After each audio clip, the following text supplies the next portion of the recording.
El sonido era lo que más me inquietaba. Un llanto suave pero persistente que venía del pasillo del juzgado a las 8 de la mañana. Era lunes. El edificio apenas estaba despertando. Y yo caminaba hacia mi despacho con el café que siempre compraba en la esquina cuando escuché ese llanto desesperado. Me detuve. Como jueza de familia en Barcelona llevaba 22 años escuchando el dolor humano en todas sus formas. Pero algunos sonidos simplemente te atraviesan el pecho sin pedir permiso. Este era uno de ellos. La mujer estaba sentada en el banco de madera fuera de la sala 3, 30 y tantos años, cabello castaño despeinado, ropa que parecía haber dormido con ella puesta, ojos hinchados de tanto llorar. A su lado había una carpeta manila que sostenía con manos temblorosas. «Señora, ¿está bien? ¿Necesita ayuda?» Ella levantó la vista. En sus ojos había algo más que tristeza. Había terror absoluto. «Me quitaron a mis hijos», susurró con voz quebrada. «Servicios sociales se los llevó hace 3 meses. Mis 3 bebés. Y no hice nada malo. Nada. Pero nadie me cree». Me senté a su lado. Mi asistente Laura podía esperar unos minutos. «Cuénteme, ¿cómo se llama?» «Carmen. Carmen Vega Ruiz. Tengo 38 años. Soy profesora de primaria. O era. Ahora estoy de baja indefinida. Tengo 3 hijos, o tenía. Víctor de 9 años, Sofía de 7, y Lucas de 4. Ahora están en acogida temporal y solo puedo verlos 1 hora a la semana bajo supervisión. Y es por culpa de mi vecina. Mi vecina Dolores. Ella destruyó mi vida. Hay algo en la forma en que ciertas personas dicen ciertas palabras que te hace saber inmediatamente que están diciendo la verdad. Carmen no estaba exagerando, no estaba siendo dramática. Estaba relatando hechos con la precisión desesperada de alguien que ha tenido que explicar su historia tantas veces, que las palabras se han vuelto mecánicas. Pero el dolor detrás de ellas era fresco, crudo, sangrante. ¿Qué pasó exactamente? Carmen respiró profundo, intentando calmarse. Vivimos en el mismo edificio desde hace 20 años. Yo en el bajo con jardín, ella en el segundo piso. Al principio éramos cordiales. Buenos días, buenas tardes, nada más. Pero Dolores siempre miraba mi apartamento con algo raro. Envidia, creo. Mi esposo Jorge y yo trabajamos duro para comprar ese bajo. Tiene jardín pequeño donde los niños pueden jugar. Luz natural todo el día. Es bonito. No lujoso pero bonito. Hace 1 año y medio Jorge murió. Infarto masivo. 42 años. Estaba perfectamente bien y de repente, su voz se quebró. Perdón. Todavía es difícil. Dolores vino al funeral. Fue muy amable. Dijo que si necesitaba cualquier cosa ella estaba ahí. Que éramos vecinas. Casi familia. Yo agradecí. Los primeros meses después de la muerte de Jorge fueron horribles. Trabajar, criar 3 niños sola. El duelo. Dolores ayudaba a veces. Traía comida. Se quedaba con los niños cuando yo tenía que salir. Pensé que era amiga. Cuando cambió, Carmen miró sus manos. Hace 8 meses empezaron las quejas. Primero fue la señora Martínez del 4.º piso. Dijo que escuchaba gritos de mi apartamento por las noches. Gritos horribles como si alguien estuviera siendo lastimado. Yo me sorprendí. Le dije que debía confundirse. Mis hijos a veces pelean como hermanos normales. Pero nunca grito, nunca. Jorge siempre decía que yo era demasiado paciente. La señora Martínez insistió. Dijo que los gritos eran a las 2, 3 de la madrugada. Gritos de mujer adulta. Luego fue el señor Ramírez del primero. Dijo que olía mal de mi apartamento. Olor a basura podrida. Dijo que era insoportable. Yo revisé todo. Nada. Todo limpio. Soy obsesiva con la limpieza. Tengo 3 niños. No puedo permitir desorden. Pero él insistió. Empezó a quejarse a la administración del edificio. Después vino la peor. Dolores misma vino a hablar conmigo. Muy seria. Muy preocupada. Carmen. Necesito decirte algo difícil. He visto cosas que me preocupan. Tus hijos. Víctor tiene moretones en los brazos. Sofía parece asustada todo el tiempo. Lucas llora mucho. ¿Está todo bien en casa? ¿Estás manejando bien la muerte de Jorge? Me quedé helada. Le dije que mis hijos estaban perfectamente bien, que Víctor se cayó jugando fútbol. Por eso los moretones. Que Sofía es tímida por naturaleza. Que Lucas tiene 4 años y llora porque eso hacen los niños de 4 años. Dolores puso cara de lástima. Mira, Carmen. Sé que es difícil. Perder a Jorge, criar 3 niños sola. A veces las madres se abruman. No hay vergüenza en pedir ayuda. Si necesitas que alguien se quede con los niños mientras descansas. Yo me ofendí. Le agradecí pero le dije que estaba bien, que mis hijos eran mi vida, que jamás les haría daño. Una semana después tocaron a mi puerta. Servicios sociales. 2 trabajadoras sociales con carpetas y expresiones profesionalmente neutrales. Señora Vega, hemos recibido múltiples quejas sobre la situación de sus hijos. Necesitamos hacer evaluación del hogar y hablar con los menores. Carmen empezó a llorar otra vez. Dejaron entrar a las trabajadoras. Revisaron todo. La casa estaba impecable. Los niños estaban jugando en la sala. Hablaron con cada uno por separado. Víctor dijo que estaba feliz. Sofía dijo que extrañaba a papá pero que mamá era buena. Lucas solo quería mostrar sus juguetes. Las trabajadoras se fueron diciendo que todo parecía en orden pero que harían seguimiento. Durante 2 meses vinieron cada semana. Siempre encontraban todo bien. Yo pensé que se acabaría. Pero entonces vinieron las llamadas anónimas. Alguien llamó a servicios sociales diciendo que había visto a Carmen golpear a Sofía en el jardín. Alguien más llamó diciendo que había visto a los niños solos en la casa a las 11 de la noche. Alguien más dijo que Carmen bebía alcohol y manejaba con los niños en el auto. Todo mentiras. Todo absolutamente falso. Pero las trabajadoras sociales tienen que investigar cada denuncia. Después vino lo del colegio. La directora me llamó. Carmen,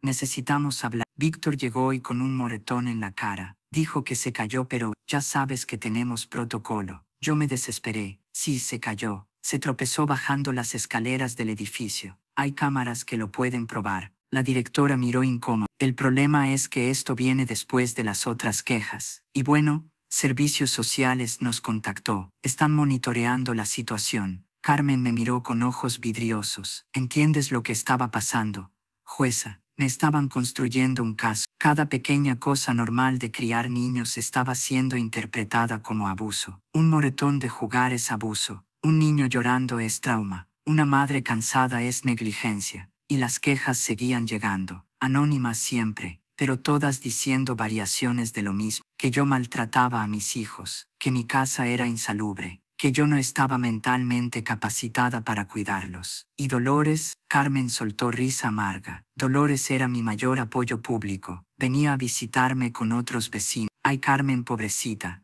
Qué terrible que la gente haga estas acusaciones falsas. Pero luego descubrí que ella también había hablado con servicios sociales. No para acusarme directamente, sino para expresar preocupación de vecina cariñosa. Dijo que yo parecía deprimido, que a veces escuchaba a los niños llorar mucho, que ella ofrecía ayuda pero yo la rechazaba, todo dicho con tono de preocupación genuina, pero cada palabra era veneno. Hace 3 meses llegó el momento. Golpearon la puerta a las 7 de la mañana. 2 trabajadoras sociales y 2 policías. Orden judicial. Los niños serían removidos del hogar de forma temporal mientras se completaba investigación completa. Yo grité, lloré, rogué. Mis hijos lloraban. Víctor me abrazaba. No, mamá, no nos lleves, no hiciste nada malo. Pero se los llevaron los 3, los metieron en un auto y se fueron. Y yo me quedé en mi apartamento vacío con el corazón destrozado. Esa tarde Dolores tocó mi puerta. Traía sopa. Carmen, qué terrible. Pero ya sabes, quizás es lo mejor temporalmente. Tú necesitas descansar, recuperarte. Y los niños necesitan estabilidad. Cuando demuestres que puedes cuidarlos apropiadamente, te los devolverán. Yo no podía hablar, solo asentí y cerré la puerta. 2 días después tuve crisis nerviosa. Terminé hospitalizada. Depresión mayor dijeron. Medicación, terapia. Estuve internada 3 semanas. Y aquí viene lo peor. Mientras yo estaba en el hospital, Dolores fue a la administración del edificio. Dijo que estaba preocupada por mi apartamento, que nadie lo estaba cuidando, que podría haber problemas. Ofreció quedarse ahí temporalmente para mantenerlo. La administración aceptó. Cuando salí del hospital y volví a mi casa, Dolores estaba viviendo ahí, en mi apartamento, durmiendo en mi cama, usando mi cocina, mi jardín. Le dije que se fuera. Ella mostró papel legal, acuerdo temporal de custodia del inmueble, firmado por presidente de la comunidad y avalado por... Carmen sacó papel de su carpeta, por el juez de primera instancia, que declaró que yo no estaba en condiciones de cuidar propia dado mi estado mental. Ese papel dice que Dolores puede quedarse en mi apartamento, hasta 6 meses mientras yo me recupero, y que después habrá audiencia para determinar permanencia. Miré el papel, era legítimo, firmado hace 2 meses. Usted contrató abogado. Carmen negó, no tengo dinero. Los ahorros se fueron en gastos médicos de Jorge, el funeral, las deudas, ahora no trabajo porque estoy de baja. Vivo con ayuda del gobierno apenas suficiente para rentar cuarto pequeño y comer. No puedo pagar abogado. Fui a asistencia legal gratuita, pero hay lista de espera de meses. Y los niños, solo puedo verlos 1 hora por semana, en centro de visitas supervisadas. Una trabajadora social presente todo el tiempo tomando notas. Los niños me preguntan cuándo vuelvo a casa, cuándo volvemos a ser familia. Y yo no puedo responder porque no sé. No sé si algún día me los devolverán. No sé si algún día recuperaré mi casa. No sé si Dolores finalmente logró quitarme todo lo que Jorge y yo construimos. Me puse de pie. Carmen me miró con esperanza desesperada. ¿Puede ayudarme? Por favor, yo no hice nada mal. Amo a mis hijos más que a mi vida. Y Dolores me lo quitó todo. No sé cómo, no sé por qué, pero lo hizo. Y nadie me cree. Revisé mi reloj.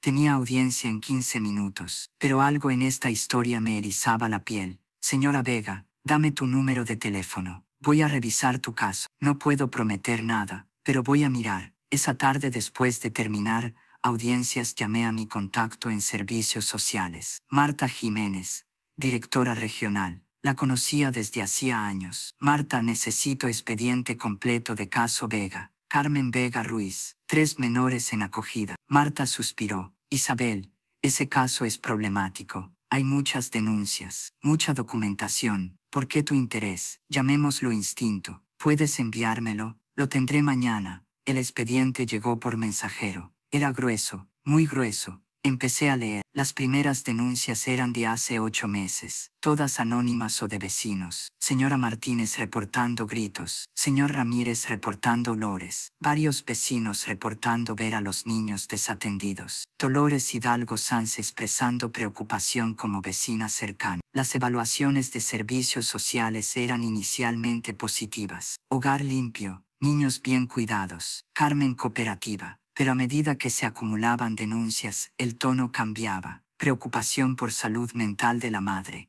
estrés postraumático por muerte del esposo, posible depresión afectando capacidad de crianza. Luego vino la parte que me heló la sangre. Testimonios de los niños tomados por trabajadoras sociales. Víctor, de 9 años. Mamá a veces está triste pero nos cuida bien, nos hace la comida, nos ayuda con la tarea. Extraño a papá, extraño nuestra casa. Sofía, de 7. Quiero volver con mamá. No me gusta el lugar donde estoy. La señora es buena, pero no es mamá. Hice algo malo. Lucas, de 4 años. Quiero a mami. ¿Cuándo viene mami? Ninguno de los testimonios sugería abuso.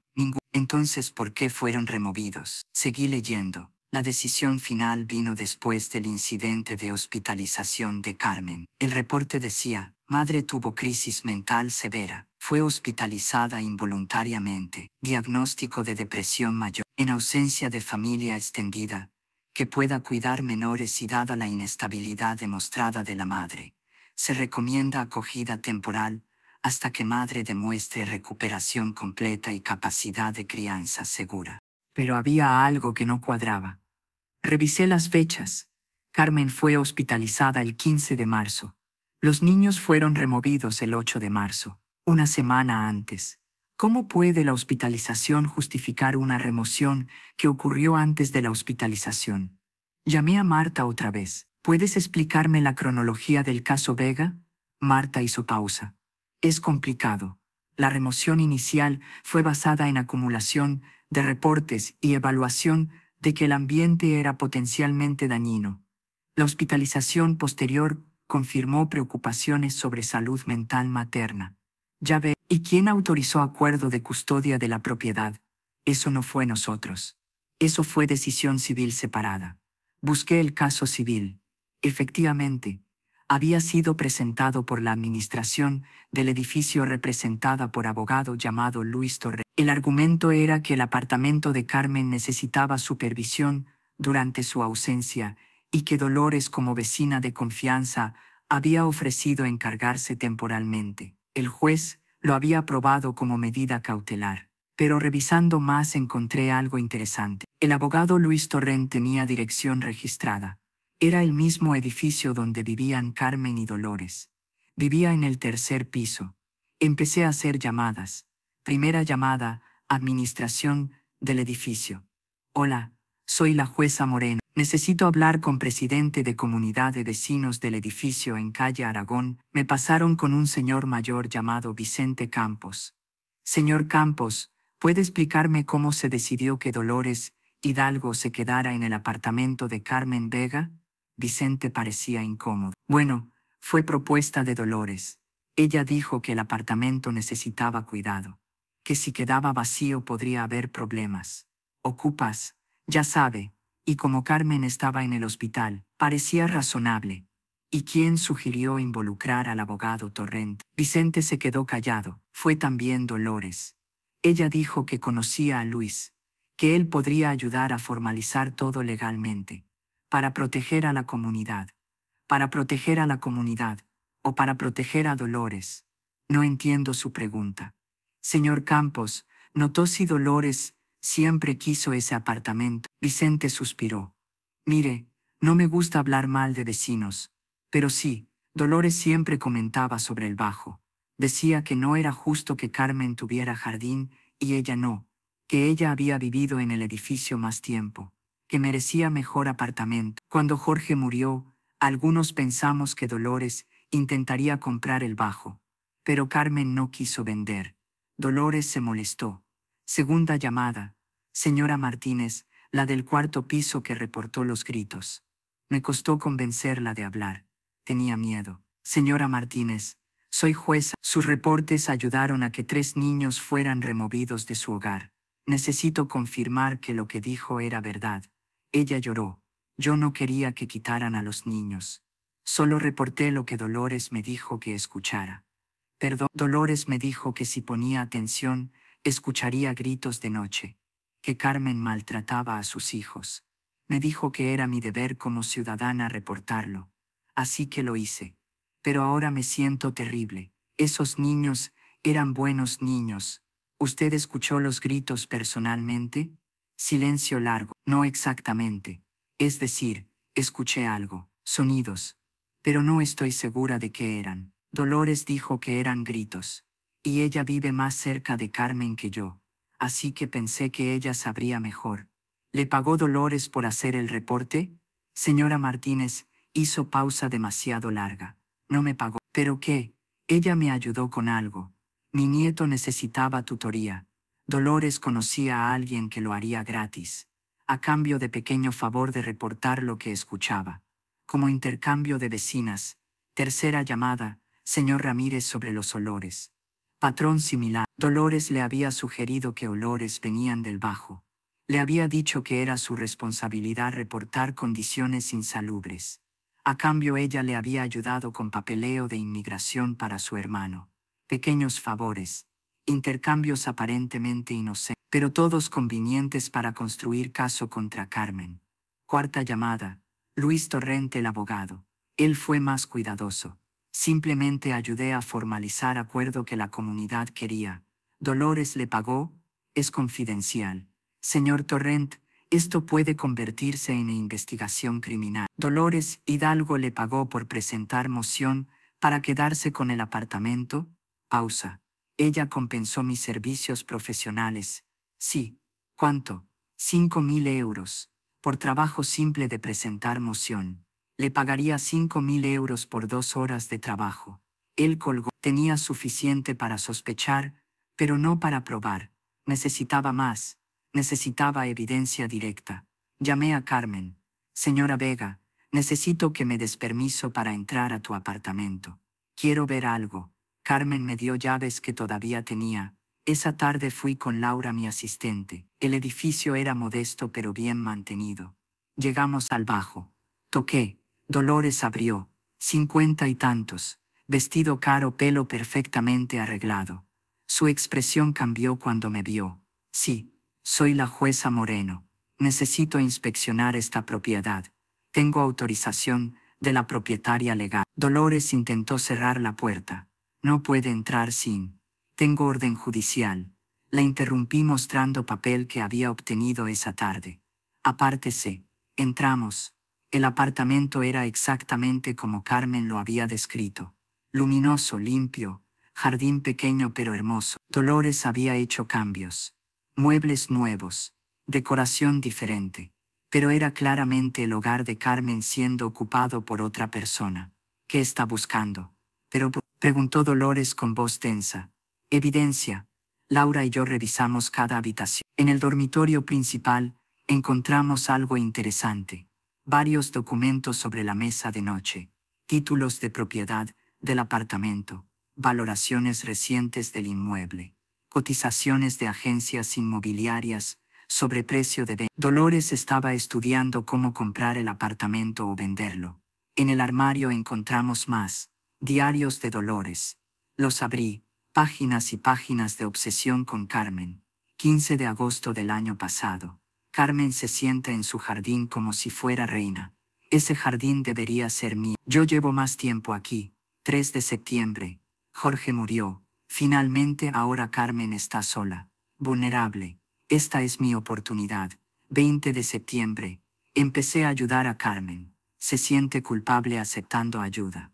Perfecto. Cuanto más dependa de mí, más fácil será. Las entradas continuaban, detallando plan meticuloso. Cómo Dolores había reclutado vecinos con favores. Cómo había programado las denuncias para crear patrón.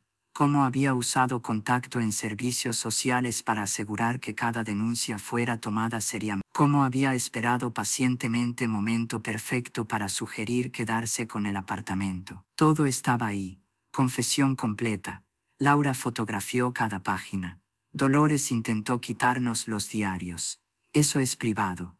No pueden. Esto es evidencia de fraude y conspiración criminal, dije. Dará confisado. Dolores palideció. Yo solo estaba ayudando. Carmen estaba inestable. Los niños necesitaban protección. Usted orquestó campaña deliberada para destruir familia inocente y robar propiedad. Eso es criminal. Pero hay más, ¿verdad? Revisamos sala de estar. Nada inusual. Cocina. Nada. Entonces Laura notó algo. En estante alto había cajas etiquetadas. Revisamos. En una caja marcada equipo encontramos dispositivo electrónico. Grabadora digital profesional. Con memoria de cientos de horas. Laura revisó archivos. Había grabaciones. Docenas. Gritos. Llanto. Sonidos de violencia. Reproducimos una. Era grito desgarrador de mujer. Repetido. Editado en loop. Otras grabaciones similares. Niños llorando. Peleas. Caos. ¿Qué es esto? Preguntó Laura. Dolores no respondió. Yo entendí. Estos son los gritos que la señora Martínez escuchó. Usted los reprodujo. A través de las paredes. En la madrugada. Y cuando los vecinos reportaron haber escuchado gritos del apartamento de Carmen, estaban siendo honestos. Sí escucharon gritos. Pero no de Carmen, de sus grabaciones. Dolores se sentó pesadamente. Ustedes no entienden. Ese apartamento debería ser mío. Yo he vivido en este edificio 22 años. Carmen solo 15. No es justo que ella tenga jardín y yo no. No es justo que ella tuviera esposo amoroso y yo estoy sola. No es justo. Así que tomó lo que quiso sin importarle destruir familia. Yo solo quería justicia. Eso no es justicia. Eso es venganza. Y va a pagar por ello. Llamé a policía. Dolores Hidalgo Sanz fue arrestada esa noche. Cargos: fraude, conspiración, manipulación de sistema legal, acoso y varios más. Pero el caso no terminó ahí. Solo estaba comenzando. La historia de Carmen Vega se volvió viral en 24 horas. Primero fue artículo pequeño en periódico local. Mujer acusada de orquestar campaña para robar apartamento de vecina. Luego un periodista investigó más profundo. Los detalles comenzaron a emerger. Madre deprimida pierde hijos y hogar por vecina envidiosa. Los noticieros lo recogieron. Redes sociales explotaron. Justicia para Carmen trending en España. La presión pública se volvió inmensa. Pero mientras todo esto pasaba, yo tenía trabajo serio por delante. Arrestar a Dolores era solo primer paso. Necesitaba desmantelar completamente el caso contra Carmen. Necesitaba recuperar sus hijos. Y necesitaba asegurar que Dolores pagara por cada uno de sus crímenes. El primer problema era servicios sociales. Llamé a Marta directamente. Necesitas devolver los niños de Carmen Vega inmediatamente. Marta suspiró. Isabel, no es tan simple. Hay protocolo, evaluaciones. No podemos simplemente devolver menores porque toda la base para removerlos fue fraude criminal. Interrumpí. Cada denuncia fue fabricada. Cada testigo fue manipulado. No existe evidencia real de abuso o negligencia. Pero el estado mental de Carmen sigue siendo preocupación válida, argumentó Marta. Ella tuvo crisis, fue hospitalizada. Eso muestra que una madre cuyo mundo fue destruido por campaña maliciosa colapsó emocionalmente. Cualquiera en su lugar habría colapsado. Eso no es inhabilidad para criar. Es reacción humana normal a trauma. Marta hizo pausa larga. Vas a llevar esto a corte, ¿verdad? Absolutamente. Y voy a solicitar reunificación inmediata. Puedes colaborar voluntariamente o puedo forzar tu mano. Tú decides. 2 días después, tuvimos audiencia de emergencia. Sala llena. Carmen estaba ahí con abogada de asistencia legal gratuita que finalmente había conseguido, representantes de servicios sociales, fiscal, y sorpresivamente, varios vecinos del edificio. Entre ellos señora Martínez y señor Ramírez, ambos luciendo culpables y avergonzados. Comencé presentando evidencia. Los diarios de Dolores mostrando premeditación, las grabaciones de audio falsas, los testimonios de vecinos admitiendo que habían sido manipulados, el pago al abogado Torrent. Todo. La abogada de servicios sociales intentó defender su posición. Señoría, aunque las circunstancias originales fueron fraudulentas, persiste preocupación legítima sobre salud mental de la señora Vega. Necesitamos evaluación psicológica completa antes de... Ya la tengo, dije mostrando reporte. Ordené evaluación independiente hace 3 días. Dr. Fernando Ruiz, psicólogo clínico con 30 años de experiencia. Su conclusión es clara. Leí en voz alta. La señora Carmen Vega presenta síntomas de depresión situacional y trastorno de estrés postraumático, ambos directamente relacionados con pérdida traumática de su esposo y posterior remoción de sus hijos bajo pretextos falsos. No existe evidencia de enfermedad mental subyacente que comprometa su capacidad de crianza. Con apoyo terapéutico apropiado, está completamente capacitada para retomar cuidado de sus menores. Recomiendo reunificación inmediata bajo supervisión inicial que puede reducirse gradualmente. Miré a la abogada de servicios sociales. ¿Algo más? Ella negó. La jueza presidiendo la audiencia, colega mía llamada magistrada Torres, revisó todos los documentos. Esto es extraordinario. En mis 18 años, nunca he visto caso de fabricación tan sistemática. Señora Vega, lamento profundamente lo que ha sufrido. El sistema falló en protegerla. Carmen lloraba silenciosamente. La magistrada continuó. Ordeno lo siguiente. Los menores Víctor, Sofía y Lucas Vega serán devueltos a custodia de su madre Carmen Vega efectivo inmediatamente. Servicios Sociales proveerá apoyo de transición por 30 días. Después, supervisión estándar por 3 meses. Si todo va bien, caso será cerrado. Además, ordeno investigación completa de cómo este fraude pasó desapercibido tanto tiempo. Carmen colapsó en sollozo. Esta vez, no de tristeza sino de alivio absoluto. Su abogada la abrazó. Los vecinos presentes aplaudieron tímidamente. Afuera de la sala, Carmen me abrazó. Gracias, jueza Moreno. Gracias por creerme, por luchar por nosotros. Solo hice lo correcto. Ahora vaya a recoger a sus hijos. Ese mismo día Carmen fue reunida con Víctor, Sofía y Lucas en Centro de Servicios Sociales. Las trabajadoras sociales dijeron que fue una de las reunificaciones más emotivas que habían presenciado. Los niños corrieron hacia su madre, se aferraron a ella, lloraron, rieron, no la soltaron por horas, pero quedaba problema del apartamento. Dolores todavía estaba legalmente ocupándolo bajo acuerdo cautelar. Presenté moción de emergencia para revocar ese acuerdo. Argumenté que fue obtenido mediante fraude, que Dolores no tenía derecho legítimo, que Carmen necesitaba su hogar para recibir a sus hijos. El juez de primera instancia que había aprobado acuerdo original tuvo que revisar su decisión. Se sentó frente a todos los documentos, los diarios, las grabaciones, los testimonios. Su expresión se volvió más y más sombría. Finalmente habló. Fui engañado. Firmé ese acuerdo creyendo que estaba protegiendo propiedad abandonada. No fue abandonada, fue robada. Revoco mi orden anterior. Dolores Hidalgo Sanz debe abandonar el inmueble en 24 horas. Cualquier posesión de la señora Vega debe quedar intacta. Si hay daños, la señora Hidalgo será responsable civilmente además de criminal. Dolores, presente con su abogado defensor, explotó. Esto es injusto. Yo invertí dinero en ese apartamento. Hice mejoras. Su abogado intentó calmarla, pero ella continuó gritando. Carmen es débil. No merecía ese apartamento. Yo lo merezco más. El juez golpeó su mazo. Suficiente, señora Hidalgo. Su conducta solo confirma la premeditación de su fraude. Está advertida. Si no abandona la propiedad en tiempo estipulado, será removida por fuerza. Dolores fue escoltada fuera de sala todavía gritando. Al día siguiente, policía supervisó mientras Dolores empacaba sus pertenencias. Carmen estaba ahí con los niños. Dolores las miró con odio puro.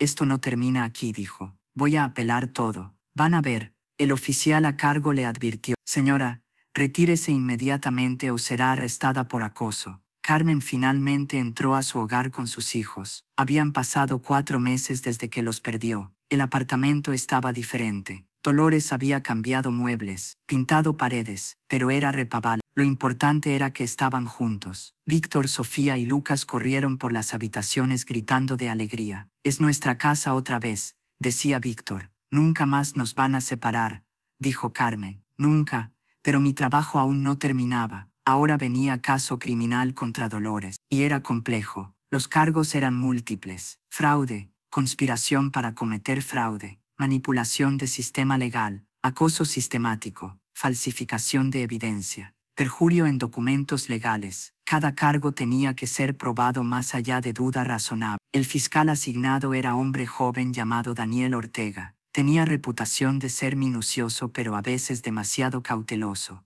Nos reunimos en mi despacho. Daniel, este caso es sólido, dije. Tenemos confesión escrita en sus diarios. Tenemos evidencia física de las grabaciones. Tenemos testimonios de vecinos admitiendo manipulación. ¿Qué más necesitas? Daniel se veía preocupado. El problema es la defensa que va a usar su abogado. Van a argumentar que Dolores tiene problemas mentales, trastorno de personalidad, obsesión patológica, algo así. Van a pedir inimputabilidad. Y los diarios van a ayudarles. Muestran obsesión claramente irracional. Y, preguntó Laura, que estaba presente, y si jurado concluye que estaba mentalmente incapacitada, no va a prisión, va a hospital psiquiátrico por tiempo indeterminado, que probablemente será mucho menor, y luego sale y potencialmente puede intentar algo similar. Entonces necesitamos probar que estaba completamente cuerda, dije, que sus acciones fueron calculadas racionalmente, que eligió hacer daño. Trabajamos durante semanas preparando caso. Consultamos con psiquiatras forenses. Revisamos cada entrada de diario. Buscamos patrón de pensamiento racional detrás de la obsesión. Y lo encontramos. Los diarios no solo mostraban odio irracional, mostraban planificación metódica, pros y contras de diferentes estrategias, cálculos de costos, consideraciones legales. Dolores sabía exactamente lo que estaba haciendo. No estaba loca, era maliciosa. El juicio comenzó 3 meses después del arresto. Sala abarrotada, prensa de toda España. Carmen sentada en galería con sus niños que ahora estaban en terapia procesando trauma. Dolores en mesa de defensa luciendo mucho más pequeña que antes. Su confianza había evaporado. Su abogado, hombre mayor llamado Ernesto Ruiz,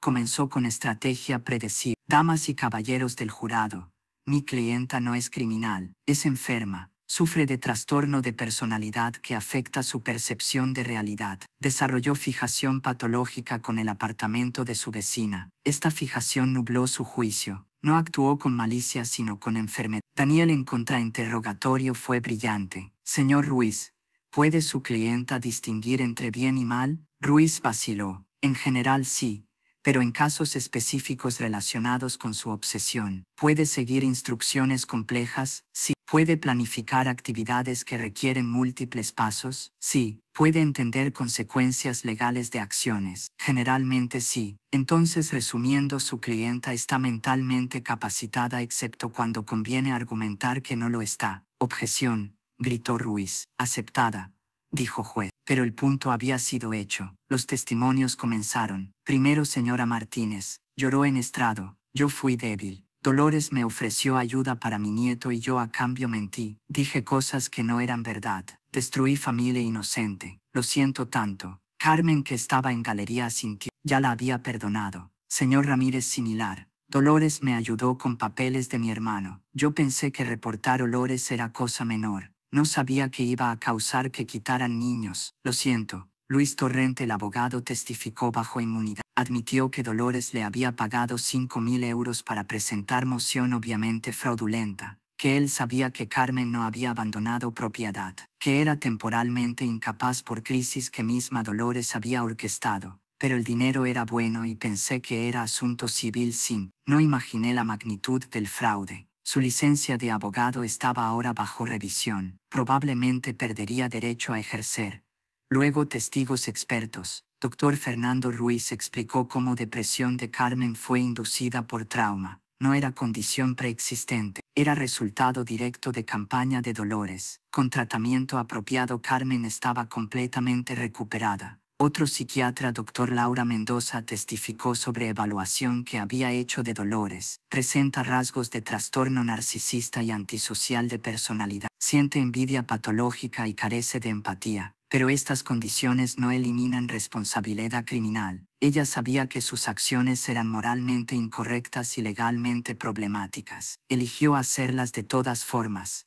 Entonces vino un momento crucial. Los diarios fueron presentados como evidencia. El fiscal Daniel leyó extractos en voz alta. El jurado escuchó planificación paso por paso. Cómo reclutar vecinos, cuándo hacer denuncias, cómo manipular timing para máximo impacto, cómo usar hospitalización de Carmen para tomar propiedad. Todo estaba ahí. No eran palabras de persona incoherente, eran palabras de estratega calculadora. La defensa intentó contradecir. El abogado Ruiz llamó a psiquiatra propio. Dr. Marcos Vidal argumentó que obsesión de Dolores era patológica, que había perdido perspectiva de realidad, que genuinamente creía que tenía derecho al apartamento, pero en contrainterrogatorio Daniel lo desmontó. Doctor, si Dolores realmente creía que tenía derecho al apartamento, ¿por qué todo el plan secreto? ¿Por qué no simplemente demandó a Carmen? ¿Por qué fabricar evidencia? El doctor no pudo responder convincentemente.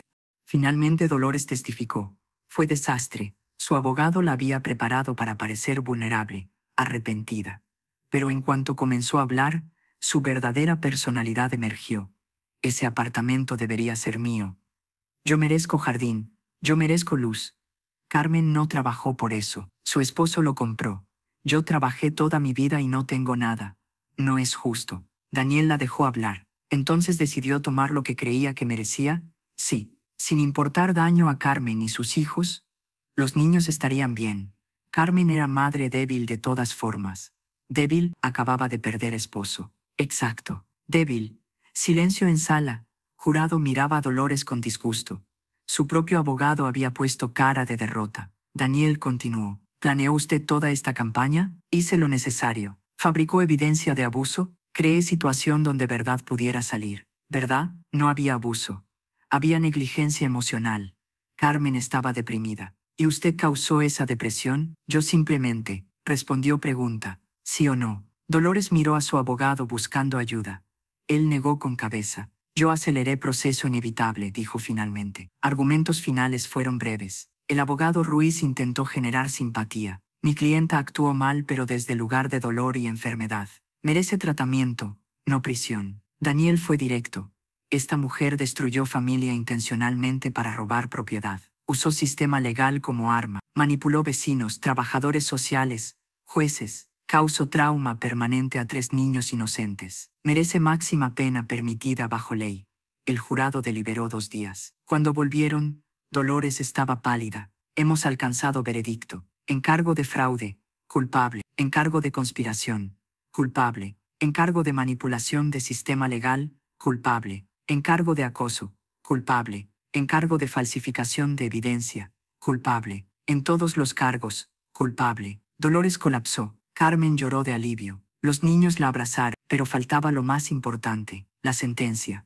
La fecha de sentencia fue programada para 2 semanas después del veredicto. Durante ese tiempo recibí cientos de mensajes de todo el país, mujeres compartiendo historias similares, vecinos envidiosos, familiares maliciosos, sistemas legales siendo usados como armas. El caso de Carmen había tocado nervio colectivo, había expuesto vulnerabilidad que muchos sentían pero pocos hablaban. La posibilidad de que alguien pudiera destruir tu vida con mentiras sistemáticas. El día de sentencia llegó con cielo gris. La sala estaba aún más llena que durante juicio. Carmen estaba ahí con sus 3 hijos. Víctor ahora entendía completamente lo que había pasado. Se sentó muy serio, muy protector de su madre. Sofía todavía luchaba con trauma pero estaba mejorando con terapia. Lucas solo quería que todo volviera a normal. Dolores entró esposada. Su transformación era completa. La mujer arrogante había desaparecido. En su lugar había figura pequeña, demacrada, derrotada. El juez,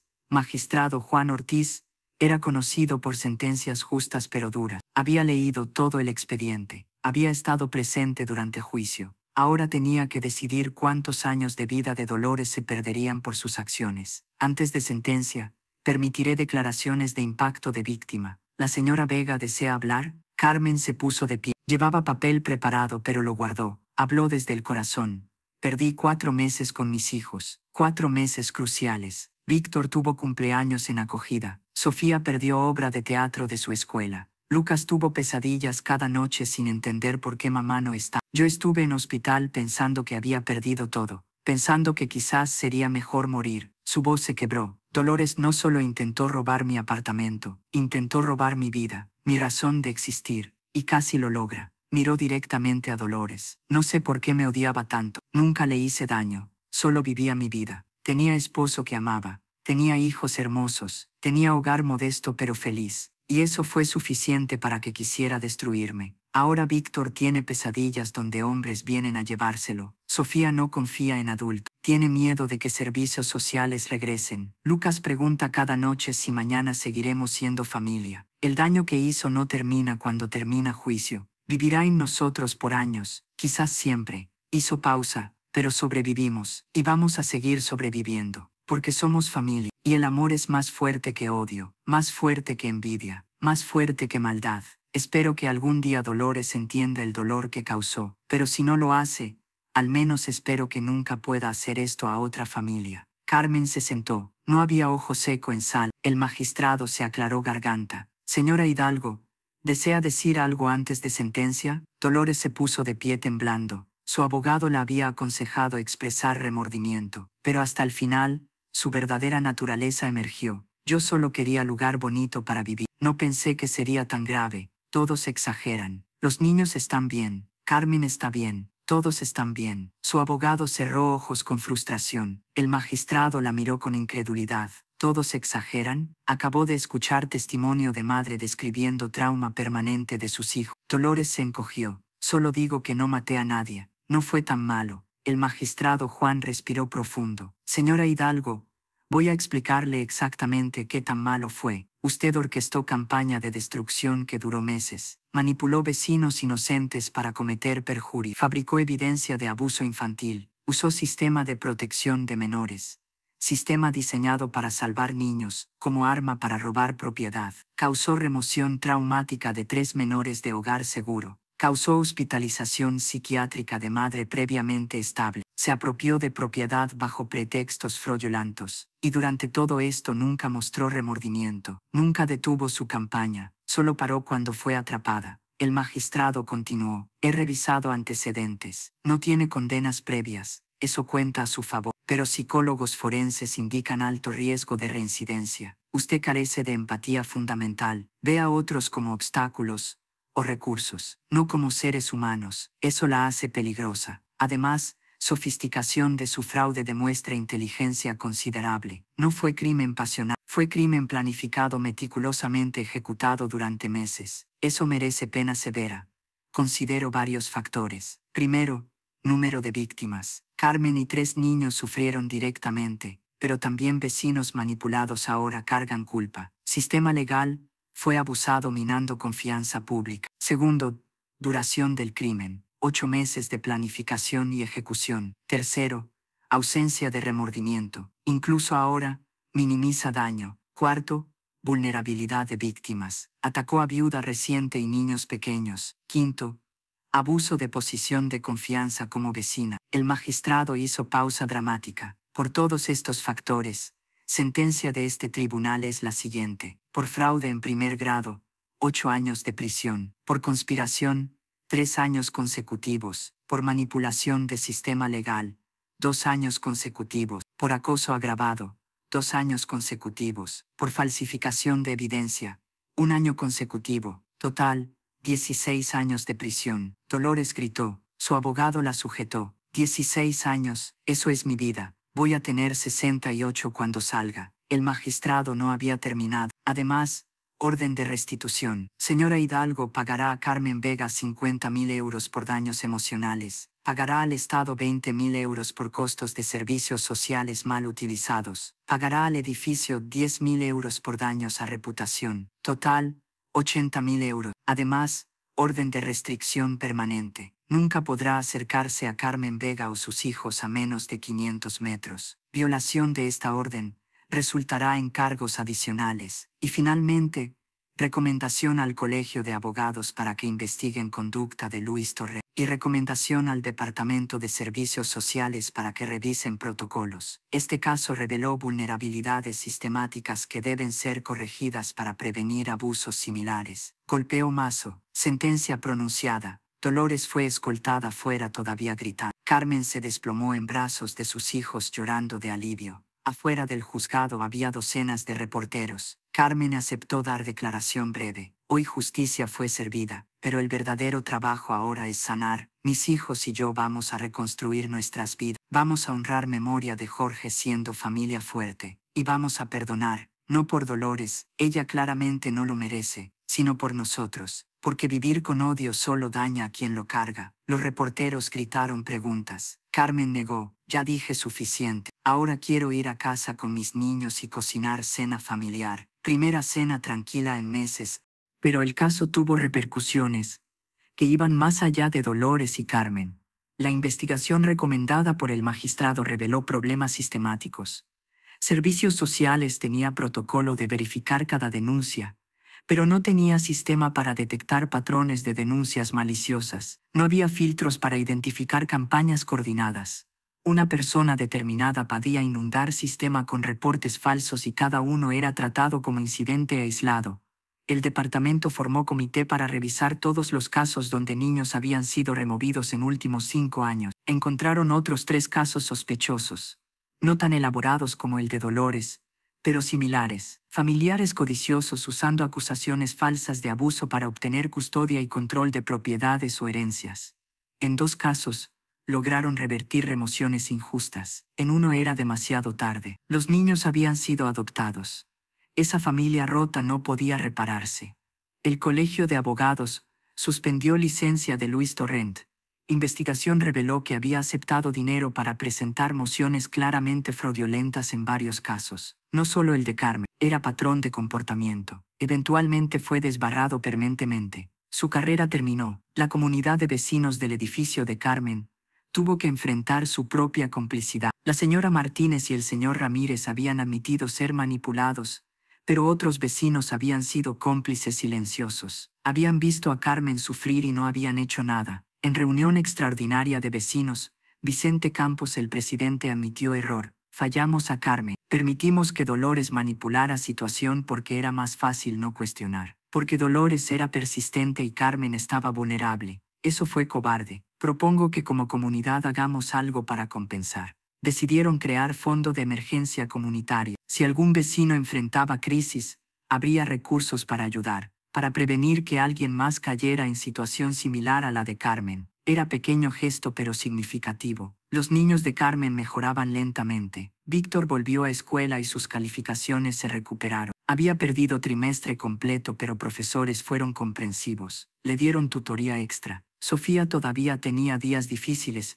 pero la terapia de juego estaba ayudando. Aprendía a expresar miedos en entorno seguro. Lucas poco a poco dejó de preguntar si familia se separaría. Empezó a sentir seguridad otra vez. Carmen también sanaba. Regresó a trabajar medio tiempo. Enseñar la ayudaba. Ver otros niños aprender y crecer le recordaba que vida continuaba. que había belleza más allá del trauma. Empezó grupo de apoyo para madres que habían perdido custodia injustamente. Había más de las que imaginaba. El sistema, aunque diseñado para proteger, a veces dañaba. Y cuando dañaba, las víctimas necesitaban espacio para procesar y sanar. 6 meses después de sentencia, Carmen vino a visitarme a mi despacho. Traía pastel casero. Jueza Moreno, quería agradecerle otra vez, y también quería mostrarle algo. Sacó dibujo de Lucas. Era familia de 4 figuras. Carmen, Víctor, Sofía, Luca. Y arriba en esquina, figura flotante de hombre. Jorge, dijo Carmen. Lucas dibujó a su papá cuidándonos desde arriba. Dice que papá envió a la jueza buena para salvarnos. Sonreí con lágrimas en ojos. Su esposo estaría orgulloso de lo fuerte que han sido, de cómo protegió a sus hijos. Carmen asintió. Sabe,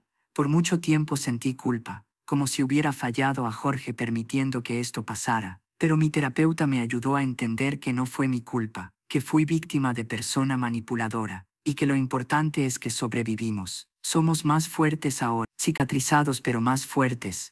¿Y el apartamento?, pregunté. Carmen sonrió. Es hogar otra vez. Al principio era difícil estar ahí. Recordaba a Dolores viviendo en mi espacio, usando mis cosas, pero los niños lo llenaron de vida nuevamente. Repintamos, reorganizamos muebles, plantamos flores nuevas en jardín. Ahora cuando miro alrededor veo familia, no veo a Dolores. Ella no tiene poder sobre nosotros ya. Me alegra escuchar eso. Carmen se puso seria. ¿Sabe lo que más me impactó de todo esto? Cuán frágil es todo. Yo pensaba que trabajas duro. Eres buena persona, cuidas a tu familia, y estarás bien. Pero una persona maliciosa puede destruir eso en meses. Si no hubiera sido por usted creyéndome, me estremecí pensar alternativa. Por eso decidí hacer algo. Continuó Carmen. Estoy trabajando con legisladores para proponer cambios. Ley que requiere segunda opinión independiente antes de remover niños en casos donde única evidencia son reportes anónimos. Sistema de revisión para detectar patrones de denuncias maliciosas. Protecciones para padres acusados falsamente. No quiero que otra familia pase por esto. Su determinación era admirable. Carmen había transformado trauma en acción, en cambio sistemático. Eso es heroico. Cuente conmigo para testificar o ayudar como sea necesario. Carmen me abrazó. Gracias por todo. Después de que se fue, me quedé pensando. En 22 años como jueza había visto incontables tragedias, pero también había visto resiliencia increíble, capacidad humana de sobrevivir, de sanar, de crecer más fuerte en lugares rotos. Carmen era ejemplo perfecto. Había sido aplastada por peso de maldad y sistema fallido, pero se levantó, no solo para sí misma sino para sus hijos, y ahora para otros. El caso también cambió cómo yo veía mi trabajo.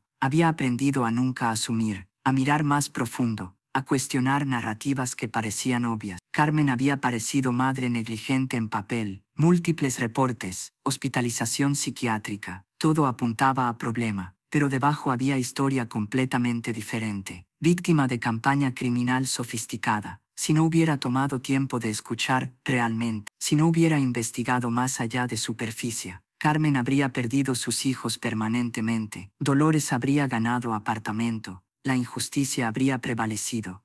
Esa realización me hacía apreciar mi rol diferentemente. No era solo aplicar ley, era buscar verdad, era proteger a vulnerables, era asegurar que justicia no fuera arma sino escudo. Difícil tarea, a veces imposible, pero siempre necesaria. 2 años después de sentencia de Dolores, la vida de Carmen había alcanzado algo parecido a normalidad. No la normalidad de antes. Esa se perdió para siempre cuando Jorge murió, pero nueva normalidad, adaptada, resiliente. Los niños habían crecido. Víctor tenía 11 años ahora. Era más serio de lo que niño de 11 debería ser. El trauma lo había madurado prematuramente, pero también había descubierto pasión por justicia. Quiero ser abogado, le dijo a su madre, como la jueza que nos ayudó. Quiero ayudar a familias. Carmen lloraba cada vez que lo escuchaba. Lágrimas de orgullo y tristeza mezcladas. Sofía a los 9 había encontrado escape en arte. Pintaba constantemente. Su terapeuta decía que era forma de procesar emociones que palabras no podían expresar. Sus pinturas eran increíblemente maduras, oscuras a veces, pero también llenas de esperanza. Una mostraba casa con jardín rodeada de sombras, pero desde ventana brillaba luz cálida. Esa familia adentro es nosotros, explicó Sofía. Las sombras son cosas malas que pasaron, pero la luz es amor, y amor siempre gana. Lucas a los 6 finalmente había dejado de tener pesadillas constantes. Todavía tenía momentos de ansiedad de separación. No quería que Carmen saliera de vista, pero mejoraba. Su maestro de kinder reportó que era niño dulce, un poco tímido pero con corazón enorme, siempre ayudando a otros niños, siempre compartiendo, como si entendiera dolor y quisiera aliviar el de otro. Carmen había vuelto a trabajar tiempo completo. Enseñar era su vocación. Ver niños aprender, crecer, descubrir mundo. Le recordaba propósito. Le recordaba que vida continuaba más allá de trauma. Sus estudiantes la adoraban. Era maestra paciente, amable, que realmente escuchaba. Padres comentaban que sus hijos hablaban de señorita Carmen con cariño especial. Lo que no sabían era que cada niño que Carmen enseñaba recibía un poco más de atención, un poco más de cariño, porque ella sabía cuán frágil podía ser infancia, cuán crucial era tener adultos que cuidaran genuinamente. Dolores cumplía su sentencia en prisión de mujeres a 50 kilómetros de Barcelona. Los primeros meses habían sido difíciles para ella, acostumbrada a controlar, a manipular, a conseguir lo que quería. En prisión no tenía poder, era número, una interna más. Sus intentos de manipular a guardias y otras prisioneras fracasaban rápidamente. La población carcelaria tiene forma de identificar manipuladores. No son tolerados. Dolores terminó mayormente aislada, sin aliados, sin simpatía. Había apelado su sentencia. Argumento principal era que 16 años era excesivamente severo para crimen no violento. El Tribunal de Apelaciones rechazó. Su sentencia fue reafirmada. Dolores entonces intentó diferentes estrategias.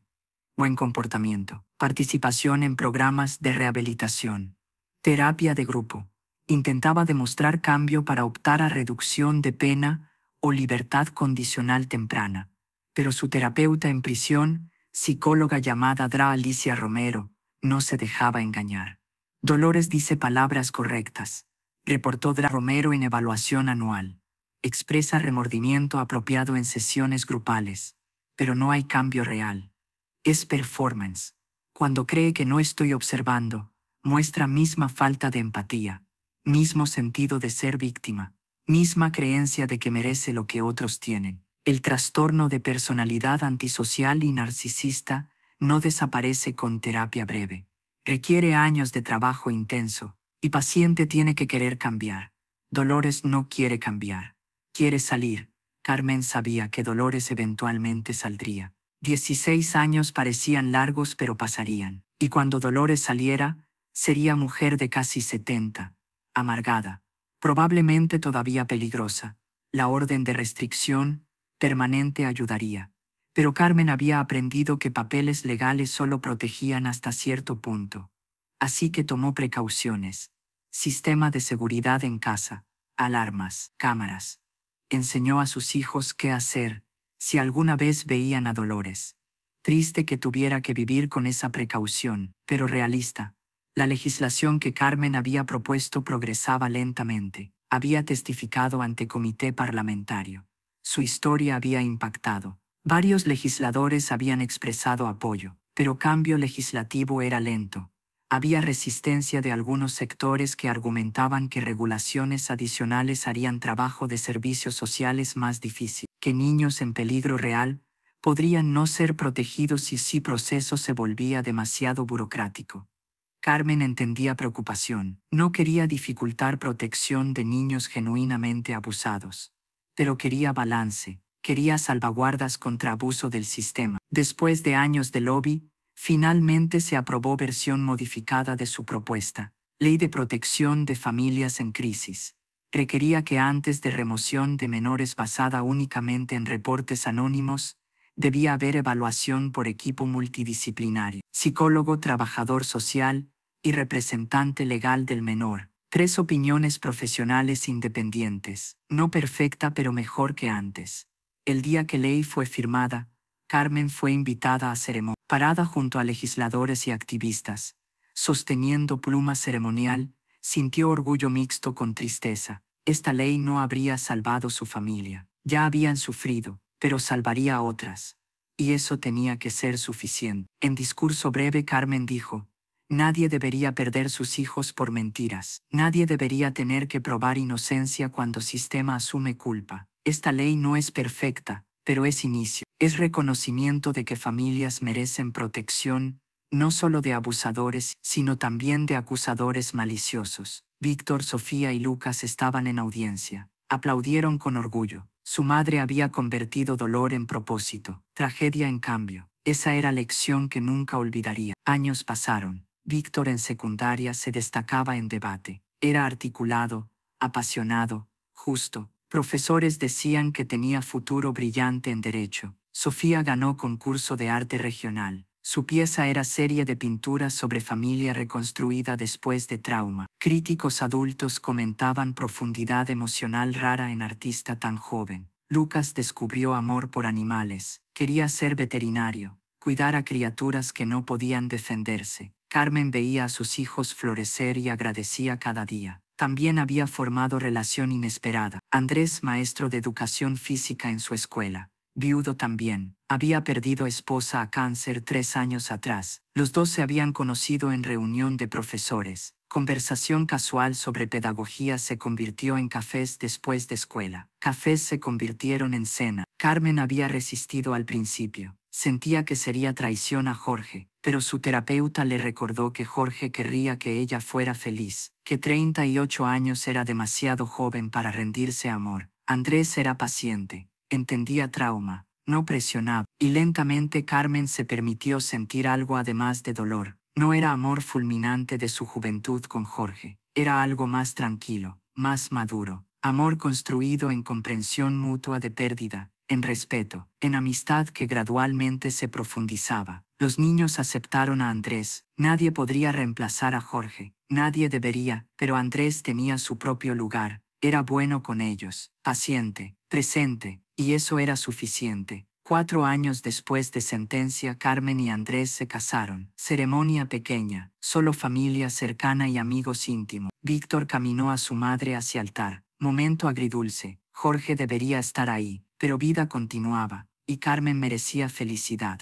Los votos fueron simples pero profundos. Promesas de estar presente, de construir futuro respetando pasado, de honrar memorias mientras creaban nuevos recuerdos. Cuando Carmen y Andrés se besaron, Lucas gritó desde su asiento. Finalmente, todos rieron. Momento de ligereza después de años de oscuridad. Dolores en prisión escuchó sobre boda. No sabía cómo. Quizás alguna conocida mutua. Quizás vio algo en redes sociales. Escribió carta a Carmen. Su primera comunicación en 4 años. La carta llegó a casa de Carmen. Ella la abrió con manos temblorosas. Andrés a su lado por apoyo. Querida Carmen, he tenido mucho tiempo para pensar. 4 años en prisión dan perspectiva. Quiero que sepas que lo siento. Siento el dolor que causé. Siento haber intentado robar tu hogar. Siento haber separado tu familia. Actué desde el lugar de envidia y amargura. Ese no es quien quiero ser. Espero que algún día puedas perdonarme. Carmen leyó carta 3 veces. Sonaba sincera, pero había aprendido a no confiar fácilmente. Mostró carta a su terapeuta. ¿Qué piensas? Su terapeuta,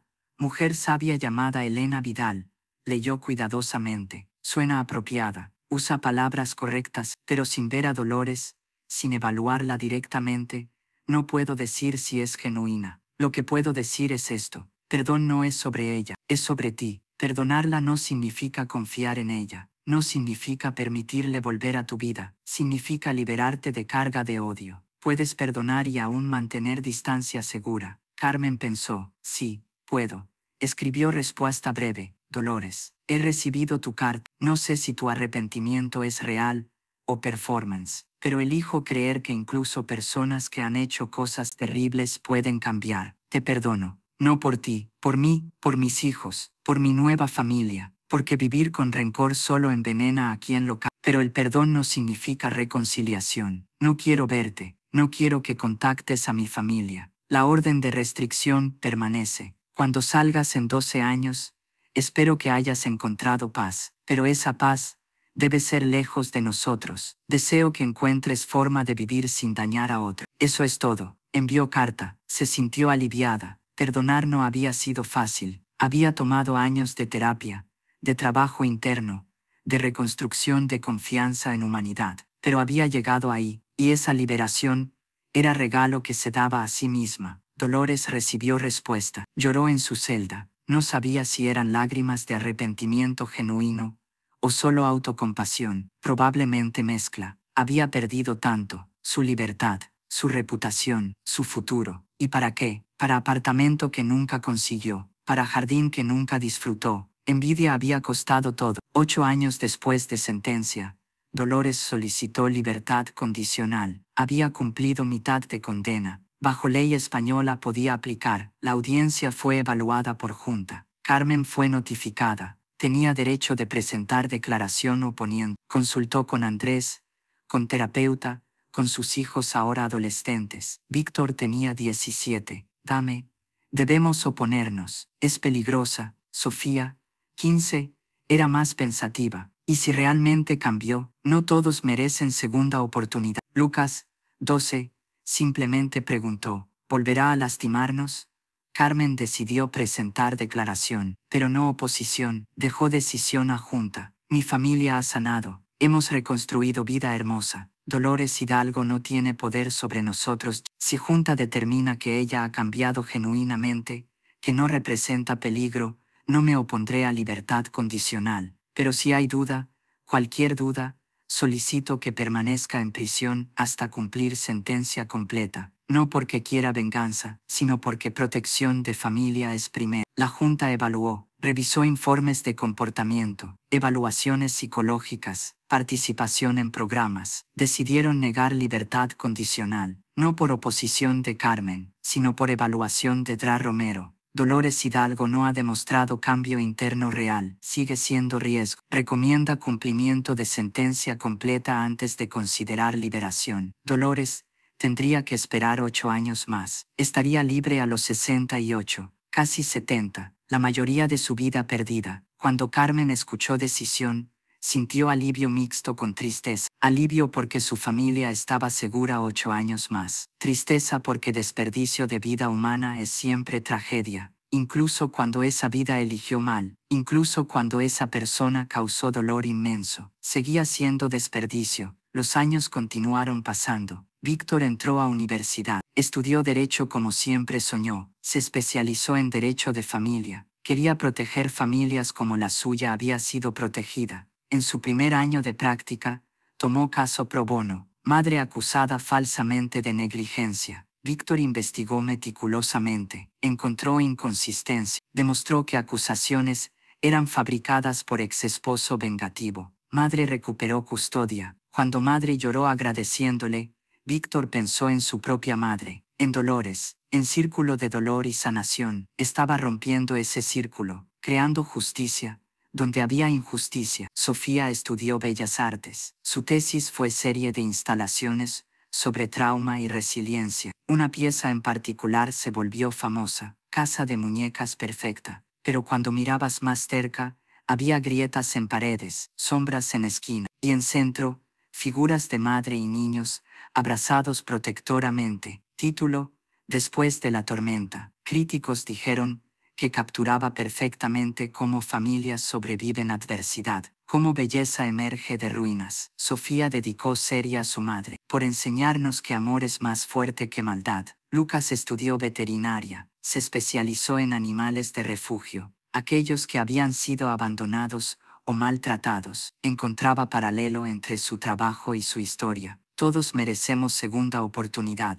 Todos merecemos hogar donde seamos amados. 16 años después de sentencia original, Dolores Hidalgo fue liberada. Tenía ahora 68 años. Había pasado lo que debieron ser mejores años de su vida adulta en prisión. Salió diferente físicamente, más vieja, más frágil. Emocionalmente era más difícil decir. Cumplió condiciones de libertad. Reportes regulares con oficial de libertad condicional, residencia en mitad camino para reintegración, trabajo en limpieza de oficinas, nada glamoroso, pero era libertad. Dolores intentó reconstruir vida, no tenía familia, amigos la habían abandonado, era esencialmente sola, a veces pensaba en Carmen, en apartamento que había obsesionado, se preguntaba si Carmen todavía vivía ahí, si era feliz, si había perdonado realmente. Una tarde, contra mejor juicio, Dolores caminó por Barrio Viejo, no cerca de edificio de Carmen. No quería violar orden de restricción, pero cerca. Desde lejos vio parque donde niños jugaban. Y ahí estaba Carmen, ahora 54, sentada en banca con hombre que Dolores no reconocía. André. Ambos miraban a Lucas,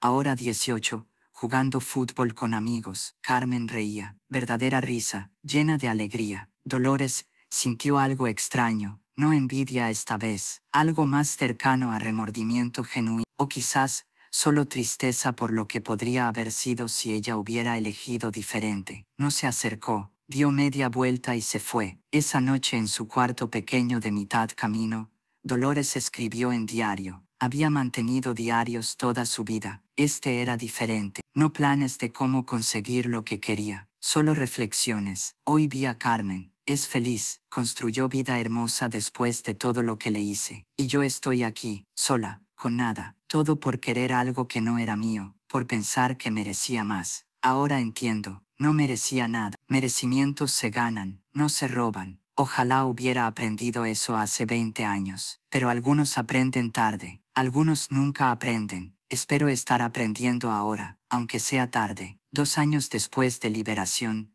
Dolores murió, infarto masivo, tenía 70, murió sola en su apartamento diminuto. La encontraron 3 días después, cuando oficial de libertad condicional vino a chequeo rutinario. No había nadie a quien notificar. Servicios sociales manejaron funeral. Entierro simple. Pocas personas. Carmen fue notificada. No fue a funeral, no por crueldad, sino porque esa parte de su vida estaba cerrada. Dolores ya no tenía lugar en su historia. Cuando Víctor le contó sobre muerte de Dolores, Carmen simplemente asintió. Espero que encontrara paz al final. Eso es todo. Hoy 25 años después de Pesadilla original, familia de Carmen prospera. Víctor es abogado respetado, casado, 2 hijos propios. Les cuenta historia de su madre y la mujer mala, pero también lección, cómo su abuela sobrevivió. Cómo familia es más fuerte que maldad. Sofía es artista reconocida. Sus obras sobre trauma y resiliencia inspiran a otros. Soltera por elección. Feliz. Completa. Lucas es veterinario amado en comunidad. Salva animales y en proceso sana parte de sí mismo que fue dañada hace décadas. Carmen y Andrés están jubilados. Viven en mismo apartamento con jardín. Jorge está enterrado en cementerio cerca. Carmen visita su tumba ocasionalmente. Le cuenta sobre niños, sobre vida que han construido, sobre cómo sobrevivieron. Imagina que él está orgulloso. El jardín que Dolores tanto codició está ahora lleno de rosas. Carmen las planta cada primavera. Rosas, rojas por amor, amarillas por amistad, blancas por paz. El jardín es símbolo, no de lo que casi se perdió, sino de lo que se recuperó y floreció más fuerte. Esta es historia de Carmen Vega y Dolores Hidalgo, de envidia que destruyó una vida y casi destruyó otra, de sistema que falló pero eventualmente corrigió, de familia que sobrevivió, de justicia que llegó tarde pero llegó, y de lección que todos debemos aprender. Los deseos de otros no justifican robar. La envidia solo envenena a quien la siente, y amor familiar genuino es más fuerte que cualquier maldad dirigida contra. Yo, jueza Isabel Moreno, ahora retirada después de 30 años en sistema judicial, miro hacia atrás, en este caso como uno de los más importantes de mi carrera, no porque fue legalmente complejo, sino porque demostró algo fundamental. A veces justicia requiere más que aplicarle, requiere escuchar, requiere investigar más allá de superficie, requiere creer a víctima cuando evidencia sugiere lo contrario, requiere coraje de desafiar narrativa establecida, y requiere reconocer que sistema aunque diseñado para proteger, puede ser arma en manos equivocadas. Si algo aprendí de Carmen es esto, resiliencia no es nunca romperse, es romperse y reconstruirse. Es encontrar forma de continuar cuando todo dice que debería rendirte. Es proteger lo que amas incluso cuando mundo parece conspirando para quitártelo. Carmen fue quebrada, pero no destruida, y en su sanación,